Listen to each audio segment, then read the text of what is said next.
रामैया से हटू नरेश, श्री नामदेव महाराज, श्री तुलसीदास जी महाराज, जय जय श्री राधे, जय जय श्री राधे, जय जय श्री राधे।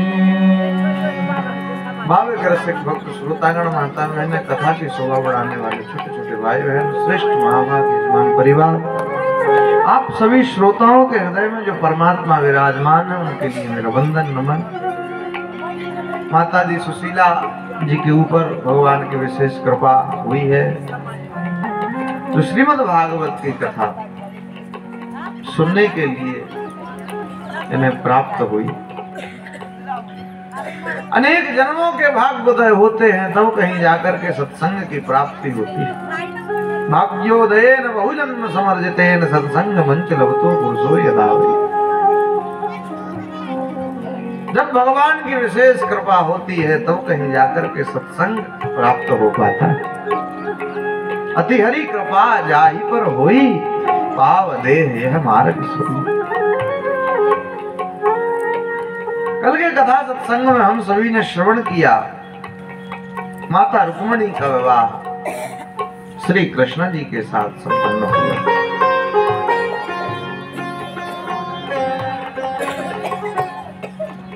जब श्री रुक्मिणी जी ने कृष्ण को पत्र भेजा, उस पत्र में लिखा, श्रुत्वा गुणान भुवन सुंदर श्रणवता निर्विश्रकर्ण विवरे हरतुतापम रूपम रसाम रसिमता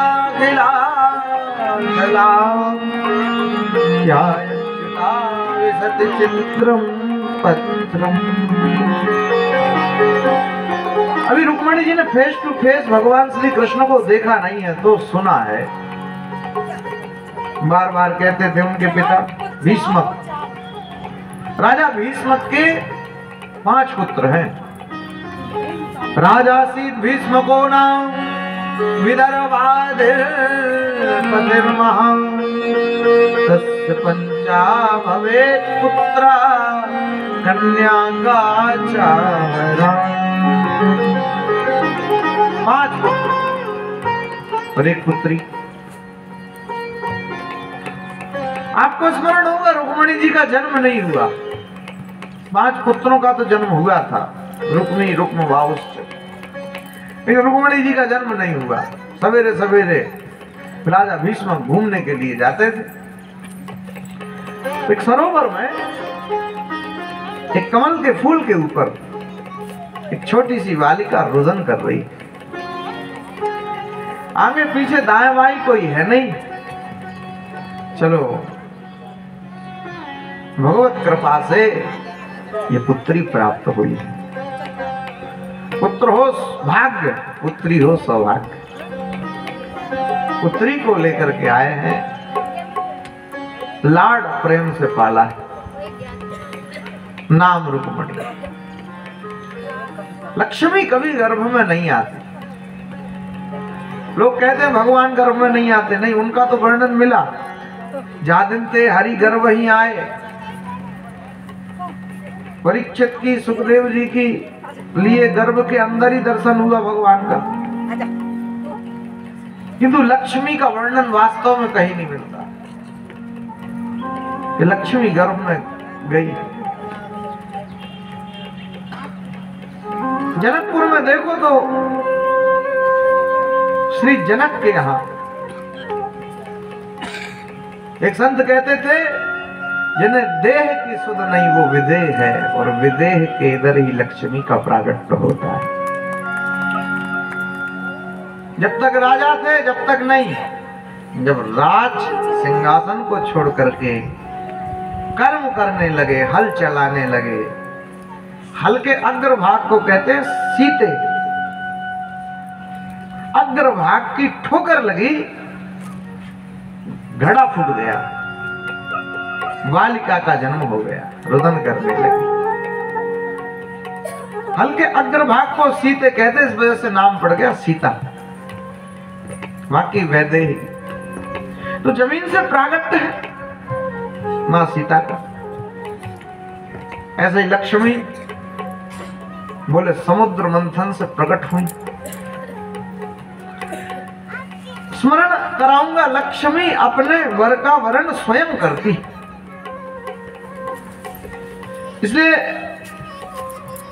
सब लड़ने लगे, लक्ष्मी जी से विवाह हम करेंगे। बोले तुम सब लड़ो मत, लाइन में खड़े हो जाओ, ये तो अपने वर का वर्ण स्वयं ही कर लेंगे। विष्णु जी के गले में वरमाला पहनाई। वरण तो श्री जानकी जी ने राम जी को जब देखा तब ही कर लिया। राम को देख करके जनक नंदिनी बाग में जा खड़ी की खड़ी रह गई। राम देखे सिया और सिया राम को, चारों अखियां लड़ी की लड़ी रह गई। राम को देख करके जनक नंदिनी, ये पलक ऊपर से नीचे झपकती तो उसको निमिष कहा जाता है, एक निमिष। राजा निमि जो थे, निमि के वंश में ही श्री जानकी माता का जन्म हुआ। सूर्य वंश में जानकी माता और सूर्य वंश में ही श्री राम। लेकिन वो लंबा हो गया समाज। राजा निमि जो थे उनका शरीर छूट गया था श्राप बस, तो वो पलकों पे आकर के बैठ गए थे। एक संत कहते थे कि जब श्री सीता जी ने राम जी को देखा तो राजा निमि उधर से अलग हो गए, इस वजह से पलक जो थी वो झपकी नहीं। राम और सीता एक दूसरे के लिए देखते रहे। राम देखे सिया और सिया राम को, चारों अखियां लड़ी की लड़ी रह गई। नजर में नजर से मुलाकात कर ली, रहे दोनों खामोश मगर बात कर ली। वहीं श्री जानकी माता ने वर्ण कर लिया श्री राम का।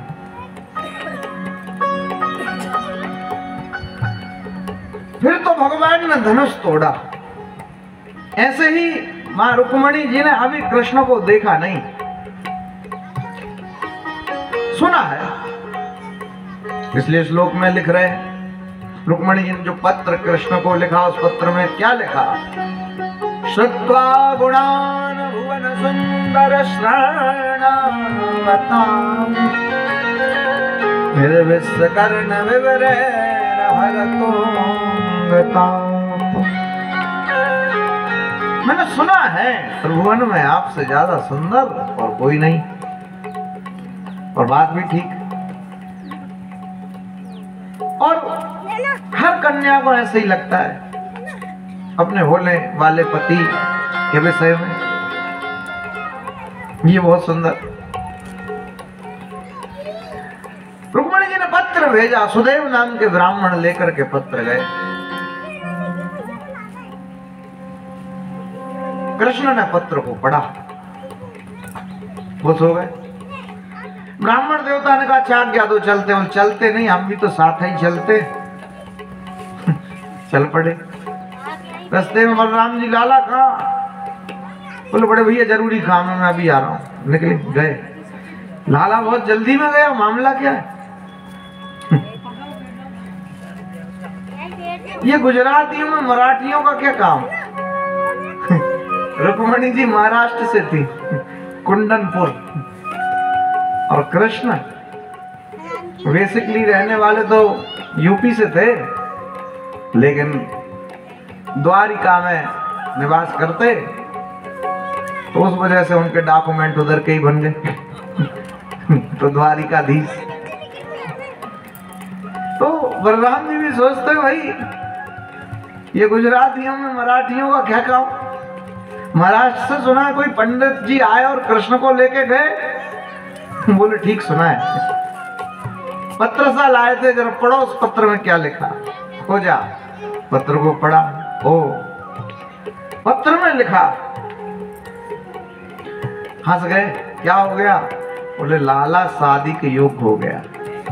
शादी करने गया? बोले हाँ। हम सबको ले नहीं गया? अरे बोले कोई दिक्कत नहीं, अपन खुद चल चल। सब तैयार। उलझन से लड़ना भिड़ना आता है वो ही आएंगे, अजन से लड़ना नहीं आता वो इधर ही रहे। सेना तैयार, सज गई। वहां कृष्ण पहुंचे, अपने सारथी दारूक के साथ, तो सुरक्षा मजबूत है। इतनी सुरक्षा मजबूत है कि पूछो नहीं। महल को घेर रखा है सैनिकों ने, चप्पे चप्पे पर सैनिक, कोई भीतर ना जा पाए,